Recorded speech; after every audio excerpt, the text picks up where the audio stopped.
Hello बच्चों, नमस्कार। स्वागत है आप सभी लोगों का फिर से आपके इस चैनल में। बच्चों, हम लोग लगातार अपने इस चैनल में पढ़ते आ रहे हैं और मैं ढेर सारे वीडियो आपको अपलोड करके देता जा रहा हूं ताकि पेपर में आप अच्छा प्रदर्शन कर पाएँ।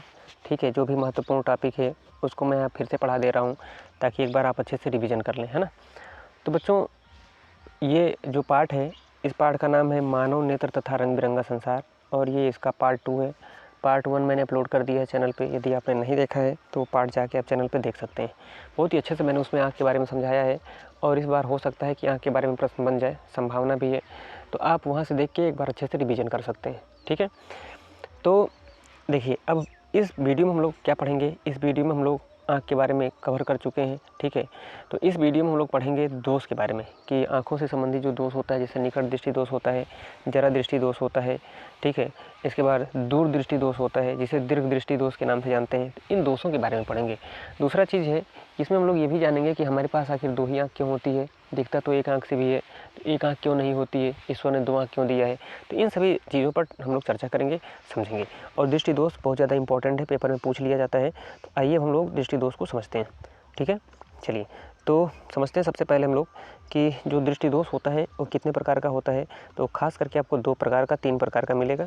ठीक है, तो मैं लिखता हूँ। पहला होता है जिसको बोलते हैं निकट दृष्टि दोष, है ना। निकट दृष्टि दोष, निकट दृष्टि दोष, है ना। फिर एक दूसरा दोष होता है जिसका नाम होता है दूर दृष्टि दोष, है ना। इसका क्या नाम होता है, तो उसका नाम होगा दूर दृष्टि दोष। दूर दृष्टि दोष, दूर दृष्टि दोष। और एक और होता है तीसरा दृष्टि दोष, जिसका नाम होता है जरा दृष्टि दोष। जरा दृष्टि, जरा दृष्टि दोष, है ना। तो ये 3 प्रकार के दोष पढ़ना है हम लोगों को अपने इस चैप्टर में। आइए समझते हैं। अब देखिए, नाम से अगर इसका हम लोग अर्थ निकालें तो इसका अर्थ कुछ और निकल जाता है और इसकी परिभाषा पढ़ेंगे तो इसकी परिभाषा कुछ और बताती है, कुछ और ही इन्फॉर्मेशन देती है। चलिए, अब नाम से इसका अर्थ निकालें तो निकट का मतलब क्या होता है। निकट का मतलब होता है नज़दीक। ठीक है, क्या होता है बताइए, नज़दीक। ऐसे होना चाहिए कुछ, हाँ, नज़दीक, है ना। निकट का मतलब होता है नज़दीक, यानी। और दृष्टि का मतलब क्या होता है, दृष्टि का मतलब होता है आँख, है ना। और दोष का मतलब क्या होता है, कमी होता है। यानी देखिए, इसके नाम से अर्थ निकाल रहे हैं तो ये अर्थ क्या कह रहा है, कह रहा है कि जो आँख है ना, उसमें कमी आ जाती है नज़दीक की वस्तुओं को देखने में।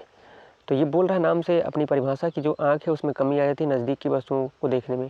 अर्थात हम इससे ये कह सकते हैं कि निकट दृष्टि दोष में नज़दीक की वस्तुएं नहीं दिखती हैं। लेकिन ऐसा नहीं होता है, ये परिभाषा पूरी तरीके से गलत हो जाएगी। इसकी परिभाषा बुक के अंदर ये लिख के दिया होता है कि निकट दृष्टि दोष में निकट की दिखाई देती है वस्तु, लेकिन दूर वाली दिखाई नहीं देती है।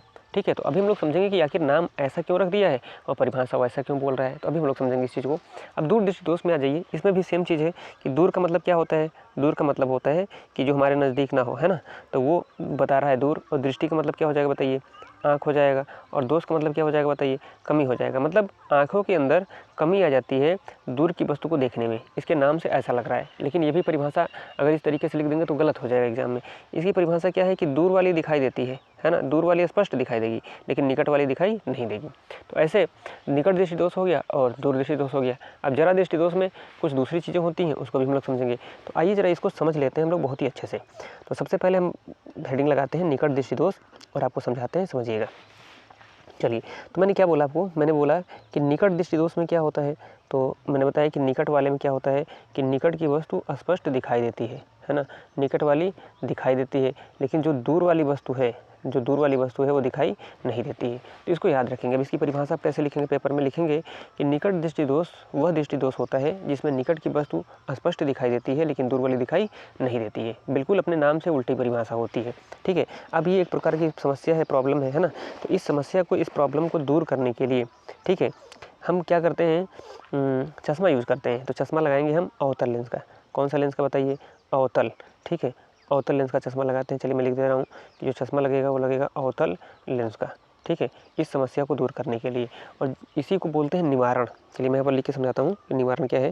देखिए, ये समस्या हो गई कि निकट दृष्टि दोष में निकट की दिख रही है लेकिन दूर वाली नहीं दिख रही है। तो जब दूर वाली वस्तु नहीं दिख रही है तो उसको, अब ये समस्या है, इस समस्या को दूर करना है तो दूर करने के लिए अवतल लेंस लगाते हैं। ठीक है, तो दूर करने के लिए अवतल लेंस लगाते हैं, और अवतल लेंस को ही हम कहते हैं अपसारी लेंस। ये भी याद रखना है आपको, किसी को कहा जाता है अपसारी लेंस। तो हम अपसारी लेंस का बच्चों क्या करते हैं, इस्तेमाल करते हैं। यानी अगर परीक्षा में आपसे फिर पूछ ले कि ये बताइए कि निकट दृष्टि दोष के निवारण हेतु, ठीक है, निकट दृष्टि दोष के निवारण हेतु माने इसकी कमी को दूर करने के लिए कौन से लेंस का चश्मा लगाते हैं, तो आप उसको आंसर देंगे कि अवतल लेंस का लगाते हैं या अपसारी लेंस का चश्मा हम लगाते हैं।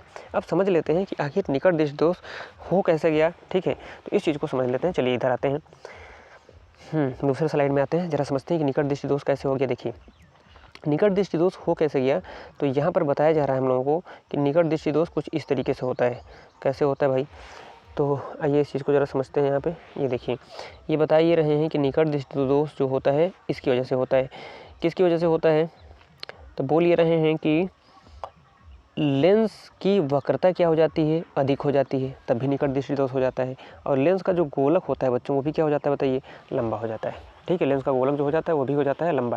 तो इस वजह से जो है हमारी आंखों में एक दृष्टि दोष उत्पन्न हो जाता है, और उस दृष्टि दोष को निकट दृष्टि दोष के नाम से जानते हैं। और इसको दूर करने के लिए देखिए, इसको दूर करने के लिए अपसारी लेंस, देखिए यहाँ पर लिखा हुआ है अपसारी लेंस का चश्मा लगाते हैं, जिसको हम अवतल लेंस भी कहते हैं। तो ये मैंने आपको समझाया। अब जरा चित्र में समझते हैं कि निकट दृष्टि दोष में होगा क्या, कि हम निकट दृष्टि दोष इसको कहने लगे। चलिए समझते हैं इस चीज़ को, ध्यान से देखिएगा। ये फिगर देखिए ध्यान से, ये फिगर क्या बता रहा है कि यहाँ पर कोई वस्तु रखी हुई है, ऑब्जेक्ट का मतलब वस्तु, यहाँ पर कोई वस्तु रखी हुई है, इस वस्तु से प्रकाश किरणें आ रही हैं, और आने के बाद क्या है कि जब ये लेंस में प्रवेश कर रही हैं, आँख के अंदर जो लेंस लगा है जिसको उत्तल लेंस कहा जाता है, जब इसमें प्रवेश कर रही हैं तो उत्तल लेंस की खास बात होती है कि वो क्या करता है, अभिसरित करता है प्रकाश किरणों को, इसीलिए उसको अभिसारी लेंस भी कहा जाता है। तो ये उत्तल लेंस क्या कर रहा है कि इसमें से प्रकाश किरणों को एक ही बिंदु पर, अर्थात यहाँ पर रेटिना है, इस रेटिना पर अभिसरित कर दे रहा है। तो ये प्रकाश किरणें एक दूसरे को इस तरीके से निकल जाएंगी, यहीं पर काट देंगी, और उनके काटने से क्या बनेगा, प्रतिबिंब बनेगा, और वो प्रतिबिंब बनेगा वास्तविक तथा उल्टा, और वह प्रतिबिंब विद्युत चुम्बकीय तरंग के रूप में बदल जाता है, और बदल करके आँख के अंदर ही लगा होता है दीर्घ तंत्रिका। ठीक है, दीर्घ तंत्रिका के माध्यम से मस्तिष्क को चला जाता है, और मस्तिष्क पढ़ के बता देता है कि कौन सी वस्तु है। तो ये तो सामान्य है, इसमें कोई समस्या नहीं है। लेकिन इस वाले में क्या हुआ, इस वाले में समस्या हो गया। ये बस से प्रकाश किरणें आ रही थी, ठीक है, बस उसे टकरा करके परावर्तित होकर के आ रही थी, और जब इस लेंस में पहुंची तो लेंस यहाँ पर लगा है उत्तल लेंस, तो ये फोकसित करने का जब प्रयास किया तो रेटिना यहाँ पर है, देखिए मैं दिखा रहा हूँ आपको एरो से, ये रेटिना है, इस रेटिना पे फोकसित नहीं कर पाया, बल्कि यहीं पर ये अभिसरित कर दिया, यहीं पर फोकसित कर दिया, यहीं पर काट दिया। तो अब यहाँ पर समस्या उत्पन्न हो गई, उसको काटना चाहिए था रेटिना पे, लेकिन काट दिया उसने रेटिना के पहले, तो उसने देखिए रेटिना के निकट काटा है, इसीलिए इसका नाम पड़ जाता है निकट दृष्टि दोष। समझ में आया कि अब नाम निकट दृष्टि दोष क्यों है, क्योंकि रेटिना के निकट काट देता है, और यही रेटिना पे काटता तो समस्या नहीं होती। अब ये समस्या होगी भैया, तो इस समस्या को दूर कैसे करेंगे। अब इस समस्या को दूर करने के लिए यहाँ पर अवतल लेंस का चश्मा लगाया जा रहा है, और अवतल लेंस को कहते हैं अपसारी लेंस, ये प्रकाश किरणों को फैलाता है। तो ये क्या करेगा कि यहीं से कुछ प्रकाश किरणों को इस तरीके से, जैसे प्रकाश किरणें इसके बाहर निकलेंगी इससे होकर के, तो उनको फैलाएगा, तो वो किरणें जो है आएंगी उत्तल लेंस में, और उत्तल लेंस क्या करता है, फिर उनको जब अभिसरित करता है, एक जगह फोकसित करता है, तो वो रेटिना पर फोकसित करता है, और रेटिना पर ये प्रकाश किरण एक दूसरे को काटती हुई आगे इस तरीके से निकल जाती हैं, और यहीं पर बन जाता है प्रतिबिंब, और प्रतिबिंब बन जाता है वास्तविक तथा उल्टा, और ये मस्तिष्क को भेज दिया जाता है दीर्घ तंत्रिका के माध्यम से, मस्तिष्क पढ़ के बता देता है कि कौन सी वस्तु है। तो बच्चों निकट दृष्टि दोष में कुछ इस तरीके की कहानी है, इस तरीके की स्टोरी है। ठीक है, तो मैंने आपको समझाया निकट दृष्टि दोष क्या होता है। अब आइए हम लोग बात करते हैं दूर दृष्टि दोष के बारे में। तो निकट दृष्टि दोष में आपको क्या याद रखना है, निकट दृष्टि दोष में यही याद रखना है कि निकट वाली दिखाई देगी लेकिन दूर वाली दिखाई नहीं देगी। कौन सा लेंस लगाएंगे, अवतल लेंस, क्या बोलते हैं उसको, अपसारी लेंस बोलते हैं, है ना। चलिए अब हम लोगों को बात करना है दूर दृष्टि दोष के बारे में, जिसे दीर्घ दृष्टि दोष के नाम से भी जाना जाता है। तो चलिए मैं यहाँ पर आपको लिख के दिखाता हूँ कि दूर दृष्टि दोष क्या होता है। तो अब जो बात करना है बच्चों, तो वो हम लोगों को बात करना है दीर्घ दृष्टि दोष। ठीक है, दीर्घ दृष्टि दोष के बारे में बात करना है, जिसे हम किस नाम से जानते हैं, इसे ही हम दूर दृष्टि दोष के नाम से भी जानते हैं। तो अब देखिए ये भी अपना नाम क्या बता रहा है, ये अपना नाम बता रहा है कि दीर्घ माने दूर, यानी जो दूर की वस्तु है, और दृष्टि का मतलब क्या होता है, दृष्टि का मतलब होता है आँख, और दोष माने क्या होता है, कमी, यानी आँखों के अंदर कमी आ गई है। क्या कमी आ गई है, दूर की वस्तुओं को देखने में, लेकिन ऐसा होता नहीं है। ठीक है। इसकी परिभाषा ये नहीं, इसकी एग्जैक्ट परिभाषा ये है कि दूरदृष्टि दोष में जो है दूर की वस्तु तो दिखाई देती है ना, दूर वाली दिखाई देती है, लेकिन निकट वाली क्या होती है यानी नज़दीक वाली जो होती है वो दिखाई नहीं देती है। तो मैंने आपको क्या समझाया कि दूरदृष्टि दोष में दूर की वस्तु दिखाई देती है लेकिन नज़दीक वाली दिखाई नहीं देती है, तो इसी को बोलते हैं दूरदृष्टि दोष। ठीक है। अब इसके निवारण हेतु क्या करेंगे, तो इसके निवारण हेतु, निवारण माने होता है इलाज, ठीक है, समस्या का समाधान। तो इसके निवारण हेतु उसमें लगा रहे थे अवतल लेंस, तो इसमें हम लगा देंगे कौन सा लेंस बताइए, उत्तल लेंस, है ना। कौन सा लेंस का चश्मा लगाएंगे, उत्तल लेंस का चश्मा प्रयुक्त करेंगे, मतलब यूज में लेंगे, लगाएंगे। और दूसरा चीज़ है कि उत्तल लेंस को क्या कहते हैं, अभिसारी लेंस। तो इसमें जो चश्मा लगा रहे हैं वो कौन सा लेंस है बताइए, अभिसारी लेंस है या उत्तल लेंस है। तो चलिए अब इस चीज़ को हम समझ लेते हैं, इस डायग्राम में समझ लेते हैं कि किस तरीके से क्या हुआ है। ठीक है, आइए अब देखिए मैं कुछ चीज़ों को पढ़ के भी आपको समझा देता हूँ कि क्या बोल रहे हैं।